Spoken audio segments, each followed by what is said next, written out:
안녕하세요, 웬들입니다. 오늘은 아이맥, 맥북 등이 예쁜 쓰레기인 이유 알아보겠습니다. 개인에 따라 극명한 차이가 있을 수 있다는 점, 주관적인 평이라는 점 유념해 주시고 시청 부탁드립니다. 여러분들은 매킨토시라고 들어보셨나요? 네, 스티브 잡스가 애플 컴퓨터를 만들 때 사용했던 이름입니다. 지금은 그냥 맥이라고 하죠. 매킨토시가 주로 사용되던 80년대부터 2000년대까지 주로 어디서 가장 많이 사용했는지 아시나요? 바로 인쇄 출판업이었습니다. 그리고 음악, 스튜디오 등에서 많이 사용을 했습니다. 그간 어도비랑 스티브 잡스가 사이가 안 좋아지면서 어도비를 아예 삭제해버리기도 했었죠. 유명한 사건입니다. 스티브 잡스가 죽고 팀 쿡이 애플의 새로운 CEO를 맡으면서 뭔가 많은 소통들이 일어났었죠. 어도비도 다시 지원을 시작했고 많은 앱들이 개방의 문을 맞이하게 되었습니다.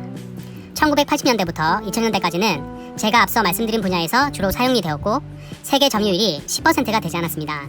90% 이상이 IBM, 즉 우리가 쓰는 윈도우즈였죠. 게임, 문서, 웹서핑, 유틸, 음악 모든 것이 윈도우즈에 맞춰져 우리는 살아왔습니다. 그런데 그날이 왔죠. 아이폰. 스티브 잡스의 유작이 되었던 아이폰이 등장하면서 모든 생태계가 지각 변동을 시작하게 됩니다. 이제 폰에서 웹서핑이 가능한 시대가 된 거죠. 물론 그전에도 PDA라는 시스템이 있긴 했지만 아이폰과 비교 대상이 아니었습니다. 불편했고 사용자들도 많지 않았고 운영체제도 중구난방이었습니다. 이때부터 삼성, LG, 소니 등 업체 등이 스마트폰 경쟁에 뛰어들면서 새로운 시대가 열렸습니다. 우리는 그 해까지만 해도 인터넷을 사용하기 위해 사무용 PC 정도를 구매했었죠. PC는 결제가 쉬웠고 웹서핑도 익숙해 우리의 삶에 큰 역할을 해왔습니다.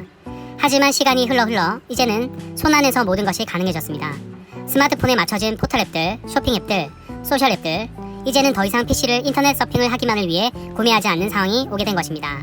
이제 우리는 스마트폰을 200만원에 구입하는 시대에 살고 있습니다. 내 손안의 컴퓨터이며 나의 분신 같은 존재가 되었죠. 스마트폰의 부족한 면을 채워준 게 바로 아이패드입니다. 작은 화면으로 할 수 없었던 것들을 아이패드가 채워주었죠. 스티브 잡스가 죽기 직전까지 만들어 놓았던 혁신적인 기기들입니다. 정말 대단하죠. 그 뒤로 많은 하드웨어적, 소프트웨어적인 발전들이 있었고 점점 얇아지고 작아지고 밝아지고 선명해지고 똑똑해지고 유연해졌죠.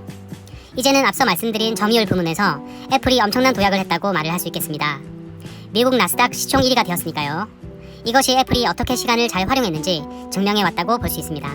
우리는 아이폰, 아이패드 열광에 맥북과 아이맥에도 이제 눈을 돌리려 하고 있습니다. 오늘의 주제가 되겠지요. 하지만 이미 여러분들 손에는 모든 것이 가능한 스마트폰과 스마트패드들이 하나쯤은 다들 가지고 계실 겁니다. 애플이 광고를 합니다. 얇고 가볍고 너무나 예쁜 색상의 아이맥, 너무나 명품 같은 맥북, 스타벅스 출입권으로 사용하고 싶어 하죠. 하지만 많은 분들이 예뻐서 구매를 했지만 제대로 활용하는 거라곤 결국 사파리로 웹서핑을 하거나 유튜브 등을 보는 것이 일반적입니다. 가끔 이메일도 보내고요. 즉 대다수의 구매자들은 맥을 제대로 활용할 줄 모른다는 데 있습니다. 맥도 열심히 공부를 하면 대단히 편리하고 프로페셔널한 기능을 가지고 있습니다. 하지만 저를 포함한 다수의 사람들은 어려워하거나 귀찮아하죠. 굳이 공부까지 해가며 사용하고 싶지는 않을 겁니다. 그래서 중고나라 당근마켓 등을 보면 왕성한 중고거래가 많은 것을 볼 수 있습니다. 그것도 거의 사용 안 한 제품이 대다수고요. 또한 미개봉 제품까지 있습니다. 지금의 맥은 파이널 컷 로직 프로의 영역이라고 해도 지나친 말이 아닐 것입니다. 즉 영상을 만드는 사람 또는 음악을 하시는 분에게 최적화되어 있는, 아니 대체할 수 없는 정도의 영역이 되었을 정도입니다. 일반인들이 과연 음악 창작이나 영상 창작을 할까요? 하지 않겠죠. 그들은 소비를 하는 입장입니다. 누군가는 창작을 하고 다수는 소비를 하고 그게 바로 공급과 수요의 원리죠. 이제 결론을 내보면 데스크탑의 효용성이 예전과는 많이 달라졌다는 데 있습니다. 우리는 웹서핑을 굳이 하기 위해 책상에 앉을 필요 없이 그냥 누워서 패드 또는 스마트폰으로 모든 걸 소비합니다. 데스크탑은 터치도 안 되기에 무조건 키보드 마우스를 잡아야 활동이 시작되죠. 아이맥, 맥북은 너무나 매력적인 제품이지만 그 제품을 활용하지 못하는 이들에게는 그냥 예쁜 쓰레기일 뿐입니다. 방치의 대상인 거죠. 분명 공감하시는 분이 있으실 듯 합니다.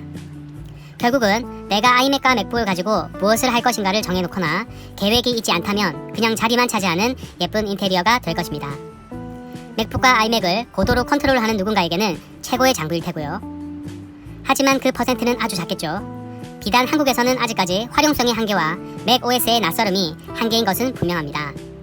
미국 또는 유럽 등에서는 그래도 인프라나 맥의 활용이 넓게 퍼져 있습니다. 하지만 문화라는 것은 쉽게 바뀌는 것이 아니죠. 그것이 곧 습관이기도 합니다. 여러분들은 오늘 가지고 계신 맥북과 아이맥으로 무엇을 하셨는지요? 유튜브만 보시고 종료를 누르셨다면 아이패드를 사시는 것이 어떨까 생각됩니다. 물론 아이패드도 이미 가지고 있겠지만요. 스티브 잡스가 떠난 뒤 큰 혁신 없이도 애플은 승승장구를 하고 있습니다. 나름 디자인과 아이덴티티를 잘 유지하면서요. 앞으로 또 어떤 세상으로 변할지, 어떤 혁신적인 인물이 세상을 바꿀지 기대가 됩니다. 지금까지 웬딘이었고요. 시청해주셔서 감사합니다. 구독, 좋아요, 알림 설정 부탁드립니다. 감사합니다.